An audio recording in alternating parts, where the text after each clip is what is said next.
Okay. Yeah, just check if Auntie June's made it on. Is Auntie June on live? She really wanted to see me. Just check Auntie June's on.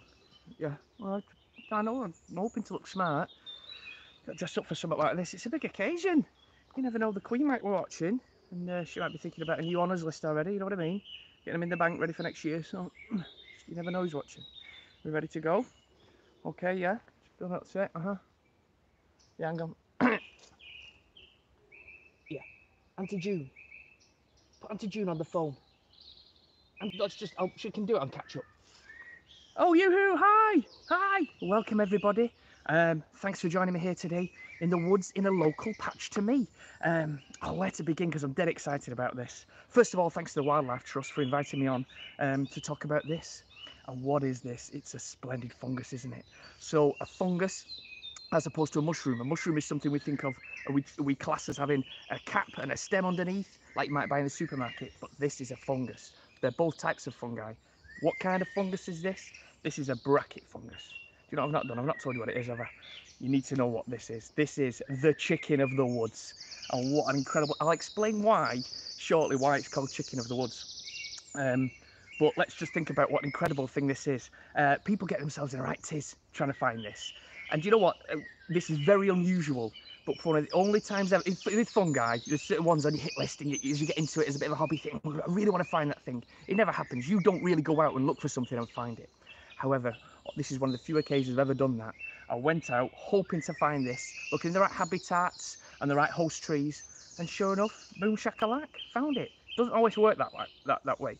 So I'm going to share a few tips now about what this is, how you might find it. So first of all, seasonality. Obviously we're in springtime, late spring now, we're in May, which is a classic time for these guys to start fruiting, the fruit bodies to appear through the trees.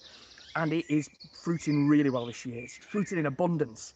I'm getting reports all across the country of this really doing well. Yesterday I found 5 different trees with it growing on in one similar area, but nevertheless, just don't usually see those kind of fruitings. So it could be you that spots one. This season you could do it. Now, with lots of fungi, their season might only be, their fruiting period might only be a couple of weeks, maybe even days or even hours for some fungi, and they're gone. The fruit comes up and gone again, the body. Through till autumn time. So it's a great season. So one to bear in mind for the season ahead now that you might find it. Now, where might you find chicken of the woods?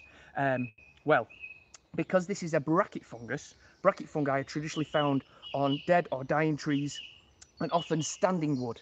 And usually, yeah, for mushrooms, often and fungi, we're looking down at path edges and in the woods and in the shrubbery. Not so for these. Actually, look up. There's some wonderful bracket fungi up high, but this one often is high in the tree. Today, fortunately for me, it's at eye level. Doesn't always happen like that either. It's a classic setup, this. All things coming together to make this work.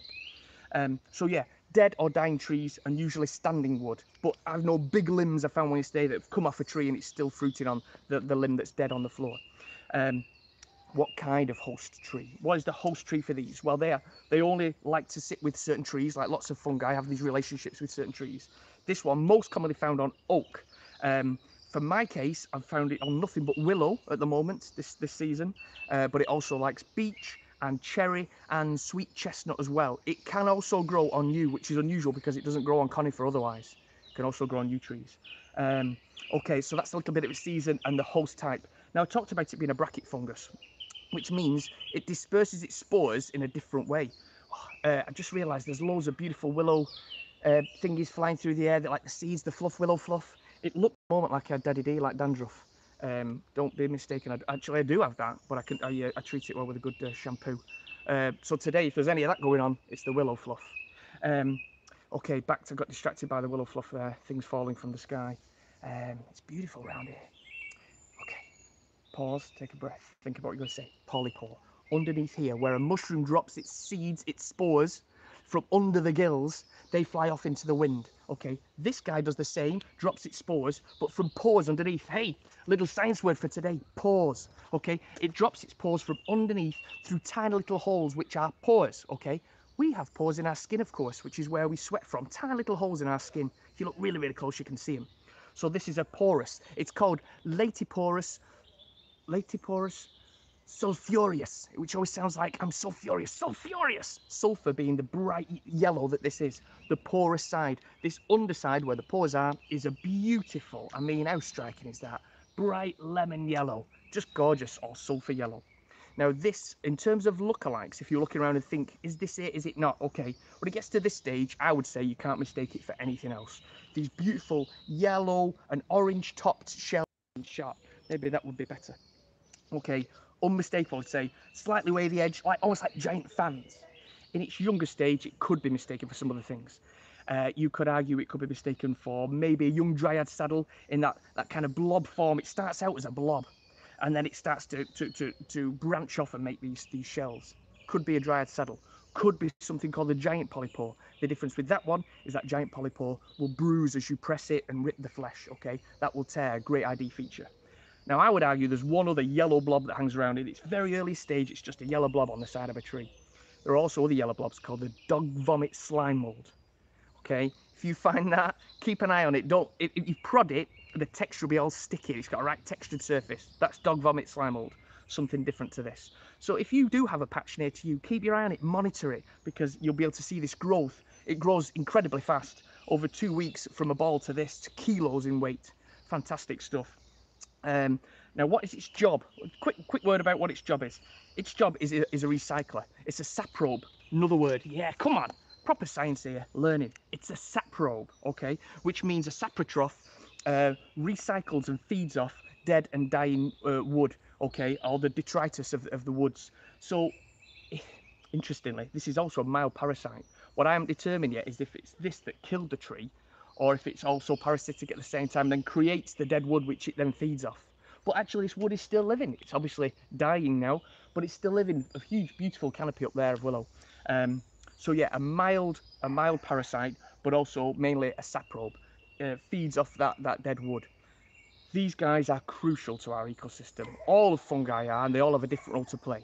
But these ones, the bracket fungi largely, are the recyclers of all these huge pieces. I find very hard to break down in the natural world. It's the fungi's job to do it, and they do such a good job. And they do a good job of looking good while they're at it. What a beautiful thing. So I think that's about it from me. Listen, you don't have to be in a beautiful little woodland. This is just up the road from me. I live in quite an urban area, loads of houses and stuff. It's just over the road from a park. Lots of runners, dog walkers and people on BMXs, and no one's bothered me, which makes me feel better, because I get a bit of a flap on when that happens. But you can find these close to you. They may be on a cherry tree at the end of your garden. They may be near parks. Check those out. I've found a couple on cherry trees in parks before now. So thanks parks for joining me today, and I hope to see you again sometime soon. Okay, goodbye. Happy hunting. Bye.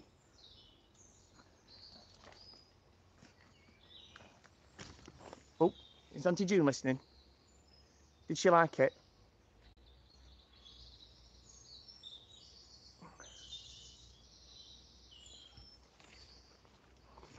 Oh, how do you turn it off? Not done that before. No. Hi guys, you can just enjoy the chicken. I tell you what, if anyone's still there, I'll just show you this. I said I'll explain why it's called chicken of the woods. Well, some monkeys or somebody has knocked this off onto the floor. There's a little bit of the shelf on the floor there. And this is a great chance to show you that it actually breaks the flesh, breaks. Look at that, like cooked chicken. Look at that. But please don't go putting this in your mouth, okay? Yeah, like cooked chicken, look at that, isn't that beautiful? Right, now I'm gonna go and find the button to shut and stop the live broadcast. Okay, so you can go about your business now. You can go and clean the fridge or whatever it is you were gonna do. Have a cup of tea. All right. I'm looking for the button. That's it. Bye.